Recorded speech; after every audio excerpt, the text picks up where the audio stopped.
All right, welcome back. Today, we're going to dive into a super cool spatial reasoning puzzle that comes straight from the world of competitive programming. Now, it looks pretty tricky on the surface, but stick with me because it has a beautifully simple solution.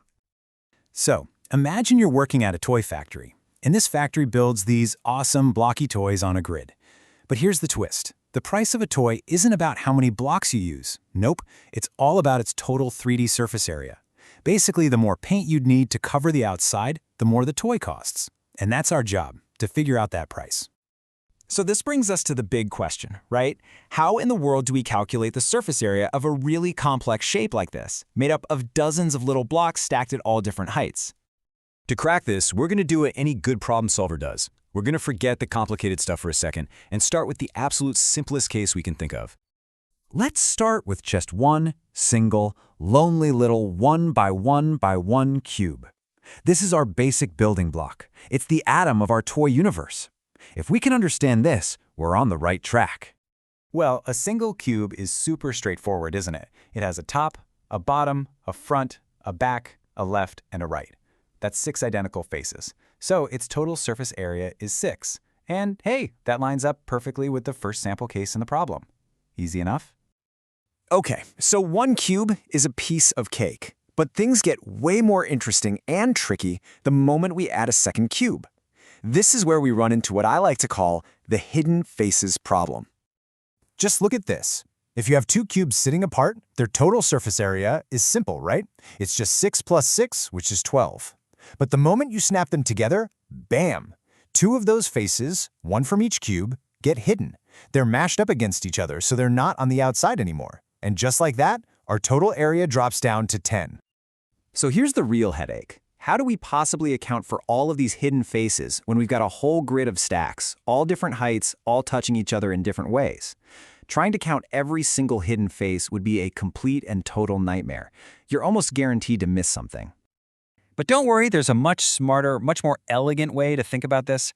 It's a completely different approach that makes things way easier. Instead of getting all tangled up and calculating some huge initial area, and then trying to subtract all the parts we can't see, what if we just flip the problem on its head? What if, from the very beginning, we only add up the faces we can actually see from the outside? So our new game plan is super simple. We break the problem down into 3 totally separate jobs. First, we'll figure out the area of all the tops and bottoms. Then, we'll get the area you can see from the front and the back. And finally, the area you can see from the left and the right. It's kind of like looking at the toy's shadow from 3 different directions. All right, theory time is over. Let's put this new method to the test. We're going to apply it to that more complex 3x3 grid from the second sample case in the problem. Okay, here's our input grid.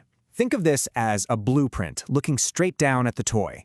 Each number just tells you how many cubes are stacked up in that spot. So, for instance, that top right corner has a stack of 4 cubes. Okay, step 1, top and bottom area. This is the easy part. No matter how high any of these stacks are, if you're a bird flying over the top, you see 9 squares. And if you're a bug looking up from the bottom, same thing, 9 squares. So that's 9 on top plus 9 on the bottom for a total of 18. Done. Now for the front and back.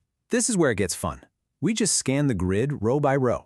That entire front row is exposed, so we add its height. For every row behind it, we only add the new area that peeks over the row in front. We add up all those little bits for the front view, and then we just double it, because the back view is the exact same. That gives us 22. And for the left and right sides. You guessed it, it's the exact same logic, but this time we scan column by column. We add the full height of that first column on the left. Then, as we move to the right, we only add the parts that are taller than the column to their left.